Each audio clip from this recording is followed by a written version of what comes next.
Hi, my name is Marie, and I completed a Master of Arts in Biology through Miami University's Global Field Program, which sent me to Mongolia, the Bahamas, and Paraguay. When I started the program, I was overwhelmed by the problems in the world, had a cynical view of conservation, and wondered if there was even a point in trying. But my trip to Mongolia was the start of several experiences that changed my life and my perspective. We stayed in the middle of nowhere, in the vast Mongolian landscape, in gears with no heat, air conditioning, running water, or internet access. We were disconnected from the world and surrounded by nature. I realized that I had become so disconnected from nature, but hiking in the steppe, looking at the plants and wildlife, and experiencing a different culture helped me mend that disconnection. This had such a profound impact on me that it led me to make connection to nature as one of the core tenets of my master plan. And my hope in conservation was restored from seeing the results of a successful conservation program that brought back the Przewalski horse from being extinct in the wild. In the Bahamas, my understanding of conservation grew further because I learned what actually makes conservation successful, which is community.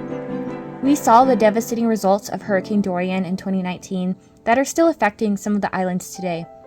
But we also saw how communities are working together.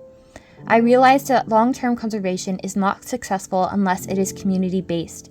The Bahamas is where the second major component of my master plan was formed. We had the opportunity to meet several teens who were part of a program called Bahamians, Birds, and Botany, which focuses on teaching citizen science and leadership skills to youth. It felt like it wasn't enough to only provide youth with opportunities to connect with nature. I want the youth that I work with to also be environmental leaders, so I implemented this into my master plan. In Paraguay, I came to understand how incredibly complex conservation really is.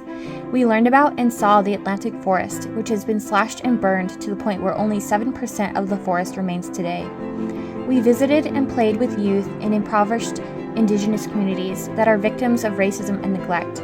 They don't have the capacity to be concerned with conservation because they are fighting to meet their basic needs of food, water, and shelter. However, we saw the incredibly powerful impact that a small nonprofit has on these communities and the important ecosystems in Paraguay. And it's all because they chose to stand up and be leaders. They continue to fight, advocate, and persist despite the obstacles they faced. They taught me that being a leader means being strong and fighting for what you believe in, but also helping people in need. And that's when I realized that conservation is actually about people. People cannot protect nature when they're struggling to protect themselves.